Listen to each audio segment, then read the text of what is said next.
사진 출처, 상속 포기와 관련된 법적 문서를 나타내는 이미지 챗 GPT 생성, 상속 포기 후에도 채무를 변제해야 할까? 판결과 소멸시효의 법적 쟁점 상속인은 피상속인의 재산뿐만 아니라 채무까지도 승계하는 것이 원칙이다. 그러나 상속인이 이를 원치 않을 경우 법적으로 상속을 포기할 수 있는 제도가 존재한다.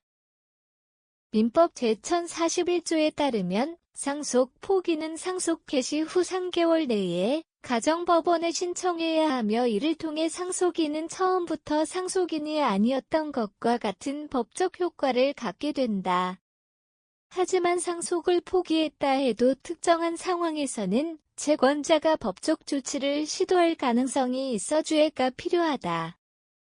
가장 큰 쟁점 중 하나는 상속 포기 후에도 채무에 대한 법원 판결이 유효한가의 문제다.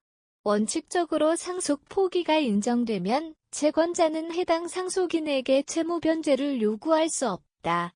그러나 상속 포기 절차를 진행하기 전에 채권자가 법원에서 채무를 인정하는 판결, 승소 판결을 받은 경우 상황이 달라질 수 있다. 즉 상속 포기 전에 이미 판결이 확정된 경우라면 상속 포기 후에도 강제 집행이 이루어질 가능성이 있다. 반면 상속 포기 후에 내려진 판결은 상속인의 법적 지위가 없으므로 무효가 된다.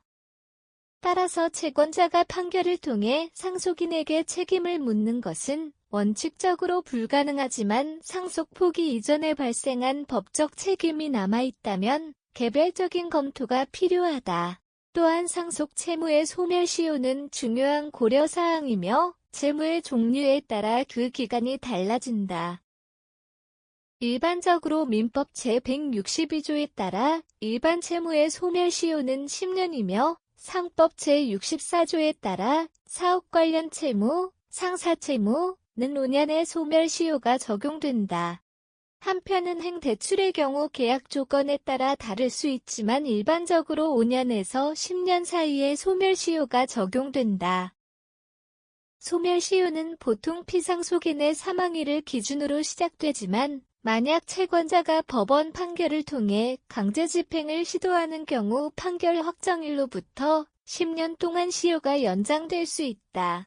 따라서 단순히 상속 포기를 했다고 해서 모든 법적 책임이 사라지는 것은 아니며 채무가 실제로 소멸했는지 여부를 개별적으로 확인하는 것이 필요하다.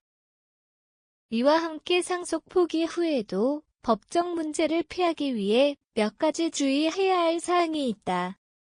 먼저 상속 포기와 한정 승인을 구별할 필요가 있다. 한정 승인은 상속 재산의 범위 내에서만 채무를 변제하는 방식이므로 상속을 완전히 회피하려면 상속 포기를 선택해야 한다.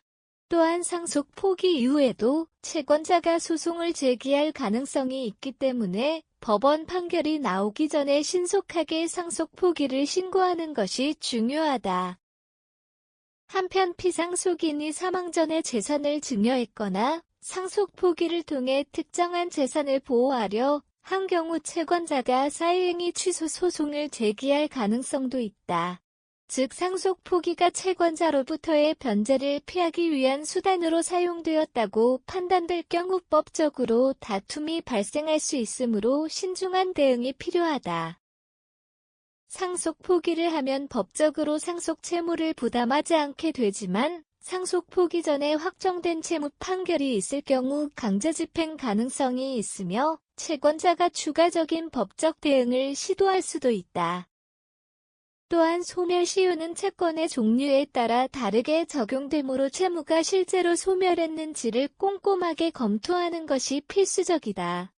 따라서 상속 포기를 고려하는 경우 해당 채무의 법적 효력과 소멸시효를 충분히 확인한 후 신속하게 법적 절차를 진행하는 것이 바람직하다.